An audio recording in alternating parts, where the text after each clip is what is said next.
Hi అండి, welcome to our channel. అందరు బాగున్నారా? ఈరోజు ఎంతో టేస్ట్గా ఉండే ఆనియన్స్ పకోడీ, కొంచెం మెత్తటి పకోడీ శనగపిండితో తయారు చేసుకుందామండి. ఓకే, ప్రాసెస్లోకి వెళ్దాము. ఓకే, స్టవ్ మీద బాండి పెట్టేసి బాండి వేడైన తర్వాత ఆయిల్ పోసుకోవాలండి. ఆయిల్ వేడవుతుంది కదా, ఈలోపు మనం మొత్తం ప్రిపేర్ చేసుకుందామండి పిండిని. ఓకే అండి, పెట్టేసి ఆయిల్ వేడవుతున్నప్పుడు అల్లం వెల్లుల్లి పేస్ట్ మనం ఇంట్లోనే తయారు చేసుకోవాలండి, చాలా టేస్ట్గా ఉంటుంది. ఇప్పుడు కొత్తిమీర, పచ్చిమిర్చి, కరివేపాకు, ఆనియన్స్, సాల్టు, శనగపిండి బాగా జల్లించి పక్కన పెట్టించుకోవాలండి. ఓకే, అందులో కొంచెం సాల్ట్ వేసేసి తర్వాత మనం ముందుగా కరివేపాకు తీసి ఉంచుకున్నాం కదా, అది కొంచెం ముక్కలుగా కొంచెం తుంచి వేసుకోవాలండి, అలా పెద్ద పెద్ద ఆకులుగా కాకుండా. ఓకే, అలా వేసేసుకొని తర్వాత మనం ముందుగా కట్ చేసి ఉంచుకున్న పచ్చిమిర్చి కూడా వేయాలి. తర్వాత కొత్తిమీర కూడా కొంచెం వేసి ముందుగా మనం సన్నగా కట్ చేసి ఉంచుకున్న ఆనియన్స్ కూడా వేసేసేయాలండి. తర్వాత మనం అల్లం వెల్లుల్లి పేస్ట్ వేసి ఉంచుకున్నాం కదండి, అది కూడా అది కొంచెం తీసుకొని అందులో వేయాలి. ఒక స్పూన్ వేస్తే సరిపోతుంది. ఓకేనండి, తర్వాత కొంచెంగా పసుపు వేసుకుందామండి. ఒక పావు స్పూన్ పసుపు వేసుకుందాం. పసుపు వేసుకోవడం వల్ల మంచి కలర్ వస్తుంది పకోడీకి. ఓకే, అది మొత్తం బాగా కలిపేసుకోవాలి. ఆ ఉప్పు ఆనియన్స్ మొత్తం పట్టేట్టుగా బాగా కలుపుకుందామండి. వాటర్ ముందుగా ఏం వేయొద్దండి, ముందుగానే మొత్తం కలిపేసుకుందాము. తర్వాత కొంచెంగా వాటర్ పోసుకుంటూ కలిపేసుకోవాలండి. చూసుకోండి, కొంచెం కొంచెం పోసేసుకోండి. మరీ లూజ్గా అవ్వద్దు, మరీ గట్టిగా ఉండొద్దండి. గట్టి పకోడీ కాదు ఇది, మెత్తటి పకోడీ కాబట్టి కొంచెం కొంచెం వాటర్ పోస్తూ లూజ్గా కలిపేసుకోండి. చూసారా, కొంచెం కొంచెం వాటర్ పోస్తూ కలిపేసుకోవాలి. చాలా మెత్తగా కలుపుకోవాలండి, చాలా బాగుంటుంది. అలా పిసికినట్టు కలిపితే పిండి బాగా ఆనియన్స్ని అవన్నీ మనం వేసిన వాటన్ని ఫ్లేవర్ అబ్జర్వ్ చేసుకుంటుంది. ఓకే అండి, బాగా కలిపేసుకొని కొంచెం కొంచెం వాటర్ చూసుకుంటూ వేసుకొని బాగా కలిపేసుకొని పక్కన పెట్టేసుకోవాలండి. ఒక 10 మినిట్స్ అది అలాగ నానిపోవాలి. చూసారు, అలా సాఫ్ట్గా కలిపేసుకోవాలి, బాగా నలపాలండి. అప్పుడు బాగా మెత్తగా వచ్చేస్తుంది పిండి. మూత పెట్టేసుకుని 10 నిమిషాలు పక్కన పెట్టుకుందాము. ఇప్పుడు ఆయిల్ కాగిందండి మనకు.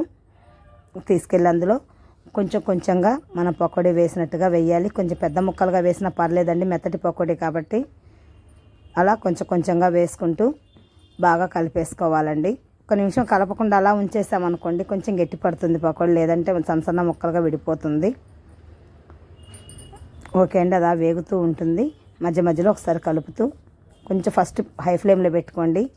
తర్వాత కొంచెం ఫ్లేమ్ తగ్గించుకొని వేయించుకోండి, ఎందుకంటే త్వరగా మాడిపోతుంది, లోపల ఉడకదండి. ఓకే, ఫస్ట్ హై ఫ్లేమ్లో పెట్టేసుకుంటే కొంచెం క్రిస్పీనెస్ వస్తుంది. తర్వాత వచ్చేసి కొంచెం ఫ్లేమ్ తగ్గించేసుకొని మిడిల్ ఫ్లేమ్లో పెట్టేసుకొని బాగా వేయించుకోవాలి. చూసారా, మరి ఎరుపు రావసరం లేదండి, మెత్తటి పకోడీ కదా. మనం బయట తెచ్చుకున్నా కూడా ఇలాగే ఉంటుంది కదండి. కలర్ కొంచెం షేడ్ మారినట్టుగా ఉంటుంది, శనగపిండి కొంచెం కలర్ మారినట్టు అనిపిస్తుంది మెత్తటి పకోడీ. అలా తీసుకొని పక్కన పెట్టేసుకోవాలండి. అలాగే మనం ముందుగా ఇంకా కలిపించుకున్నాం కదా పిండి, అది కూడా రెండో వాయిగా అలా వేసేసుకోవాలండి. మొత్తం పకోడీ మొత్తం అలాగ వేసేసుకోవాలి పిండి మొత్తము. చాలా టేస్ట్గా ఉంటుందండి, పిల్లలు చాలా ఇష్టంగా తింటారు. చూసారా, 2 వాయిలు కూడా అయిపోయాయి. ఇప్పుడు మనం గట్టి పకోడీ తయారు చేసుకుందామండి.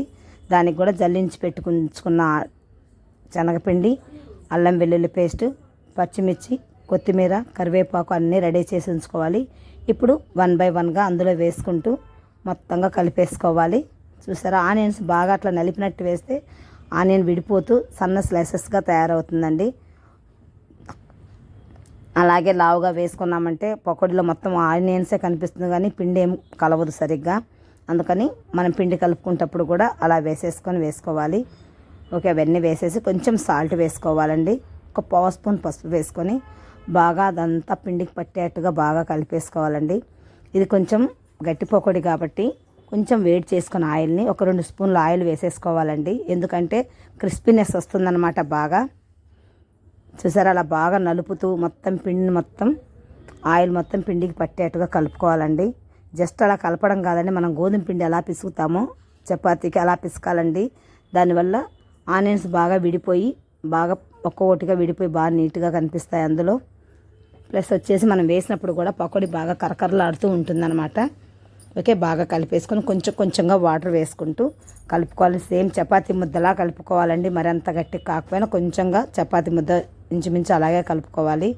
దానివల్ల మనం వేసేటప్పుడు కొంచెం కొంచెం ఆనియన్కి కొంచెం పిండి పడుతుంది, ప్లస్ కరకరలాడుతూ బాగా వస్తుందండి. మరీ గట్టిగా పొడి పొడిగా వేసుకున్నామంటే ఆనియన్స్ వేరుగా పిండి వేరుగా విడిపోతుంది అనమాట.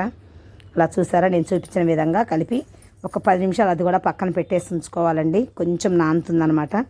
ఓకే అండి, ఇప్పుడు మనం స్టవ్ మీద బాండి పెట్టేసుకుందాము. ఆయిల్ కూడా వేడెక్కేసిందండి. ఓకే, అందులో మళ్ళీ ఇది కొంచెం 1 by 1గా వేసుకుంటూ చూసారా పొడి పొడిగా అలా వస్తుంది.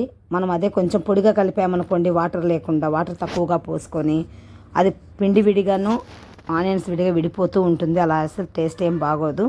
చూసారా, అలా వేసి ఒక్క నిమిషం కలపకుండా ఉంచేసి తర్వాత కలుపుతూ మీడియం ఫ్లేమ్లో తెచ్చుకొని కలుపుతూ ఉండాలండి.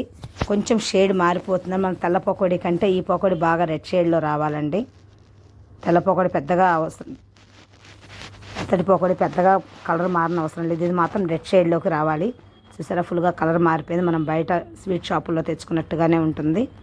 టేస్ట్ కూడా చాలా బాగుంటుందండి. మనం అప్పటికప్పుడు చేసుకుంటాం కాబట్టి ఆనియన్స్, అల్లం వెల్లుల్లి పేస్ట్ అప్పటికప్పుడు రెడీ చేసుకొని వేసుకుంటాం కాబట్టి చాలా టేస్ట్గా ఉంటుందండి. ఓకే, చూసారా, అది మొత్తం బాగా కలర్ మారిపోయిన తర్వాత తీసేసుకోండి.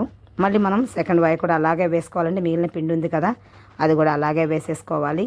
ఒకసారి మీరు కూడా ఇంట్లో ట్రై చేయండి అండి. చాలా టేస్ట్గా ఉంటుంది. మనం అన్నంలో నంచుకోవడానికి బాగుంటుంది. ఈవినింగ్ టైంలో స్నాక్స్ కింద కూడా చాలా టేస్ట్గా ఉంటుందండి. ఓకే, అలా రెండో వాయి కూడా అలా వేసుకుని ఒక 5 minutes అలాగే వదిలేయాలి, వెంటనే కలపకుండా. చూసారా, బాగా గట్టి పడిపోతుంది అనమాట.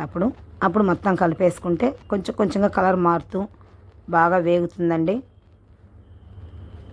ఓకే, బాగా కలిపేసుకొని రెండో వాయి కూడా బాగా రెడ్ షేడ్ వచ్చిన తర్వాత తీసేసుకోవాలండి. చాలా టేస్ట్గా ఉండే మనకు పకోడీ తయారైపోతుందండి.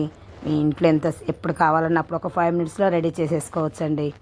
అంతే అండి, చాలా టేస్ట్గా ఉండే పకోడీ, మెత్తటి పకోడీ, గట్టి పకోడీ రెండు రెడీ అయిపోయాయి. చూసారా, ఇలాగే మీరు కూడా ఇంట్లో ట్రై చేసేసేయండి.